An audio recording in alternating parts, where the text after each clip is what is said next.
को रिटायर हो रहे हैं और उनके सेवा विस्तार के इनकार के बाद अब नए डीजीपी की तलाश के लिए मंथन एक बार फिर से शुरू हो गया है। नए डीजीपी का चयन हमेशा से चर्चा का केंद्र रहा है। इस पूरे मामले पर हमारे सहयोगी की ये खास रिपोर्ट देखिए।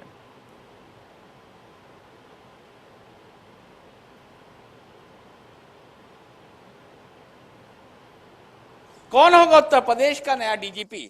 हितेश चंद्र अवस्थी जून में हो रहे हैं रिटायर और सेवा विस्तार से कर दिया है उन्होंने इनकार। उनका साफ कहना है कि नहीं चाहिए उनको सेवा विस्तार। तो अब कौन बनेगा, सीनियरिटी या फिर मेरिट?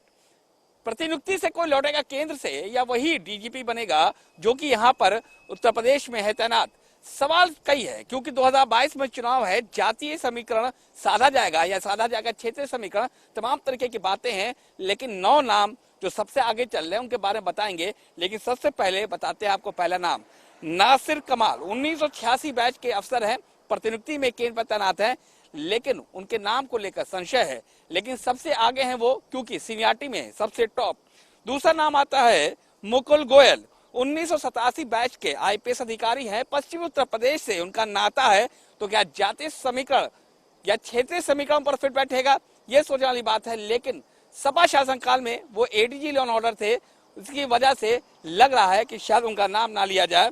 और तीसरे नंबर पे आते हैं आरपी सिंह, क्यों इस वक्त डीजी ईओडब्ल्यू है, एसआईटी की जांच भी उनके पास है। बीते 2 सालों में जो ईओडब्ल्यू या एसआईटी जो कि एक तरीके से कोई काम नहीं कर रही थी, उनको उन्होंने पुनर्जीवित किया है। 87 बैच के हैं, लेकिन क्या वो बनेंगे डीजीपी? चर्चा उनकी भी है। अगर हम बात करें आनंद कुमार की, डीजी जेल हैं और इसी सरकार में वो एडीजी लॉ एंड ऑर्डर थे और उन्होंने बखूबी अपने काम को सौंपा था। साथ में ये कहा जाता है कि जेल जो बदनाम थी उसको काफी दुरुस्त किया। लेकिन उनका रिटायरमेंट 2024 में है, काफी समय उनके पास है, इसलिए दौड़ में है वो सबसे पीछे। तो अब देखना यह है कि ये वो नाम है। लेकिन एक नाम और आता है यहाँ पर विश्वजीत महापात्रा का, 1987 बैच में है, चौथे नंबर पे उनका नाम चल रहा है। लेकिन जो सबसे खास बात है कि सरकार बनने के बाद उन्हें वाराणसी जोन का एडीजी बनाया गया था, लेकिन वर्तमान में सीएम उससे नाराज चल रहे हैं, इसलिए उनकी दावेदारी काफी कमजोर मानी जा रही है। जुलाई 2022 में उनका रिटायरमेंट है। उसके बाद हम बात करेंगे जीएल मीणा यानी गोपाल लाल मीणा की। इनकी बात की जाए तो 2023 में इनका रिटायरमेंट है, लेकिन सरकार इनसे भी नाराज है, सीएम इनसे भी नाराज है कि और उनको डीजी होमगार्ड पर से हटाया भी गया था।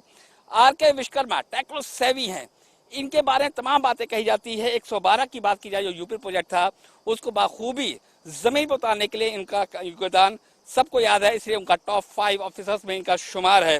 मई 2023 में इनका रिटायरमेंट है। 1988 बैच के तेज तर्रार टेक्नो सेवी है। तो ये चंद नाम है जिन पर लगातार चर्चा चल रही है। लेकिन सवाल फिर वही है कि 2022 का चुनाव बेहद करीब है। ऐसे में देखना होगा कि मेरिट होता है या फिर राजनीतिक समीकरण केंद्र से आता है या फिर यूपी में तैनात कोई अफसर बनता है नया डीजीपी, ये तो वक्त ही बताएगा। लेकिन सबको है इंतजार। वीडियो जर्नलिस्ट रोहित के साथ खुर्रम निजामी, इंडिया न्यूज, लखनऊ। तो खुर्रम की रिपोर्ट आप देख रहे थे। 9 नामों पर मंथन चल रहा है। एक एक करके उन्होंने विस्तार पूर्वक बताया कि कौन से वो 9 नाम हैं जिनको लेकर के जो सबसे ज्यादा चर्चाएं हैं वो चल रही हैं, और उसमें भी टॉप 5 ऐसे नाम हैं जिनको लेकर के बहुत ज्यादा चर्चा है। 30 जून को डीजीपी हितेश चंद्र चूंकि रिटायर होने वाले हैं और अब यूपी में नए डीजीपी की तलाश इसी वजह से शुरू हो गई है। सेवा विस्तार से उन्होंने इनकार कर दिया है और इसलिए अब 9 नाम ऐसे हैं जो कि उत्तर प्रदेश के अंदर इस समय चर्चा का विषय बने हुए हैं। अब केंद्र से नाम फाइनल होने के बाद इस पर फैसला होगा कि उत्तर प्रदेश का अगला डीजी कौन होने वाला है। ये एक बड़ा सवाल भी है इस समय। हालांकि जिन नामों की चर्चा है, देखना यह है कि इन नामों में से ही कोई वो एक चेहरा होगा जो उत्तर प्रदेश का अब जो डीजीपी है उसका कार्यभार संभालेगा और नए डीजीपी की जो तलाश जो तेज है होती हुई नजर आ रही है। तो 9 नाम जिन पर लगातार आप देख रहे हैं कि चर्चा हो रही है, और 9 नामों में से उत्तर प्रदेश के अंदर कौन नया डीजीपी होगा, ये एक बड़ा सवाल अभी भी बरकरार है। खुर्रम हमारे साथ हमारे सहयोगी जुड़ चुके हैं। खुर्रम, 9 नाम है जिनका जिक्र अभी आप अपनी रिपोर्ट में भी कर रहे थे, लेकिन इसमें सबसे ज्यादा संभावनाओं की अगर मैं बात करूं तो क्या नजर आ रहा है? क्योंकि नया डीजीपी कौन होगा ये एक बड़ा सवाल अभी है।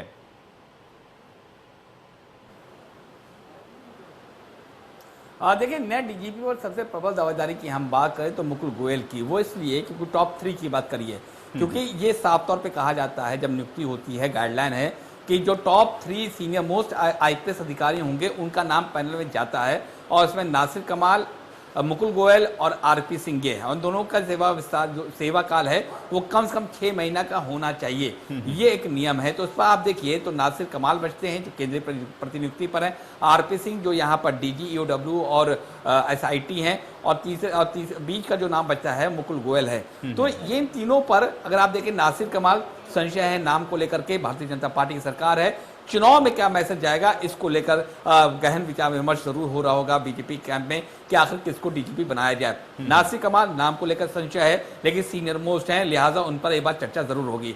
दूसरे नंबर पे आते हैं मुकुल गोयल, तीसरे नंबर पे आते हैं आरपी सिंह।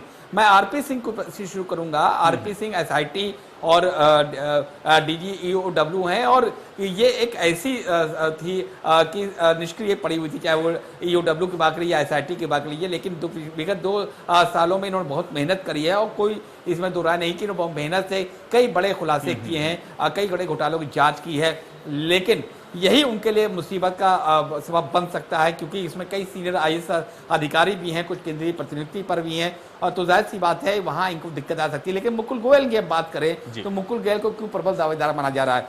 मुकुल गोयल को प्रबल दावेदार इसलिए माना जाता है क्योंकि पश्चिमी उत्तर प्रदेश से आते हैं, तो व्यापारी वर्ग से ताल्लुक रखते हैं। अगर हम जातिवाद की जाति समीकरण की बात देखें तो एक मैसेज जा सकता है मुकुल गोयल को लेकर तेज तर्रार है। लेकिन फिर आरके विश्वकर्मा का भी नाम आता है कि आरके विश्वकर्मा भी हैं, उनका भी तेज तर्रार अधिकारी हैं, वो भी आते हैं। आनंद कुमार डीजी जेल हैं, बहुत समय तक की यहाँ पर एडीजी एलओ थी इसी सरकार में, और उसको लेकर को उन्होंने काफ़ी अच्छा काम किया था, बड़ी तारीफ हुई थी सरकार में, और जेल जिसको बहुत ही खराब स्थिति में थी उसको भी बेहतर जगह लाके खड़ा किया है, क्योंकि लेकिन उनका रिटायरमेंट 2023 या 24 में है, तो जाहिर सी बात है उनको एक लंबी पारी खेलना है, तो लेकिन इन्हीं 3 नाम पर चर्चा होगी।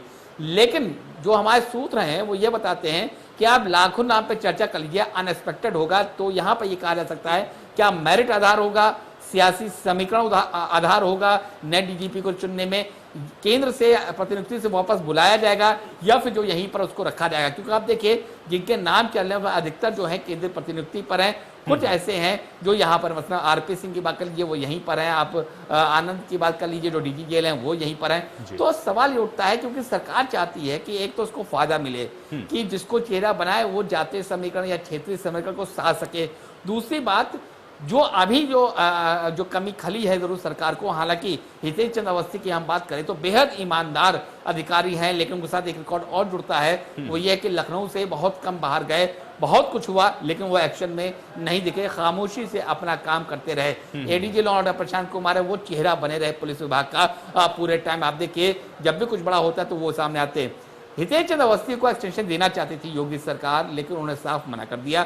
उनका साफ कहना था कि मुझे एक्सटेंशन नहीं चाहिए और मैं अपना ये टर्म पूरा करके यहाँ से रुखसत होऊंगा। तो अब देखना यही है कि जून के आखिर में आखिर कौन बनता है उत्तर प्रदेश का नया डीजीपी, और ये भी देखने वाली बात होगी क्या उसे सियासी समीकरण साधने की कोशिश करेगी योगी सरकार, क्योंकि चुनाव है, बहुत कुछ देखना है। जो भी अधिकारी बैठेंगे उसके जरिए एक मैसेज दिया जाएगा, और जाहिर सी बात है क्लोजिंग चल रही है सरकार योगी सरकार की, रिपीट करते ही नहीं करती, लेकिन योगी 1 सरकार में कहूंगा उसके क्लोजिंग चल रही, तो जाहिर सी बात है लॉ एंड ऑर्डर फ्रंट पर वो एक ऐसे अधिकारी को बैठाना चाहेगी जो तेज तर्रार हो और विपक्षी के हर हमले का जवाब देना चाहता हो अपनी कार्यशैली में, पुलिसिया अंदाज में। बहुत शुक्रिया खुर्रम इस बातचीत और जानकारी के लिए।